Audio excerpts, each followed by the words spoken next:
రాష్ట్రంలోని అన్ని ప్రభుత్వ పాఠశాలలు, కేజీబీవీలు, మోడల్ తెలంగాణ గురుకుల విద్యా సంస్థల్లో పనిచేసే ఉపాధ్యాయుల ఫోటోలను అందరికీ కనిపించే ప్రాంతాల్లో ప్రదర్శించాలని పాఠశాల విద్యాశాఖ సంచాలకులు, సమగ్ర శిక్ష రాష్ట్ర ప్రాజెక్ట్ డైరెక్టర్ ఈవి నరసింహారెడ్డి ఆదేశించారు. కొన్ని పాఠశాలల్లో ఒకరికి బదులు మరొకరు పనిచేస్తున్నందున అన్ని రాష్ట్రాలు ప్రభుత్వ పాఠశాలల్లో పనిచేసే ఉపాధ్యాయుల ఫోటోలను ప్రదర్శించాలని కేంద్ర విద్యాశాఖ పలుమార్లు ఆదేశించింది.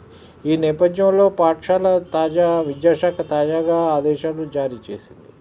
ఇటీవల టీచర్ల బదిలీలు జరిగినందున తాజా వివరాలతో ఫోటోలను ప్రదర్శించాలని పేర్కొంది. ఖమ్మం జిల్లాలోని కొన్ని మారుమూల ప్రాంతాల్లో కొందరు సీనియర్ టీచర్లు 10,000 వరకు ఇచ్చి ఆ గ్రామానికి చెందిన యువతీ యువకులను బోధకులుగా నియమించినట్టు తెలిసింది.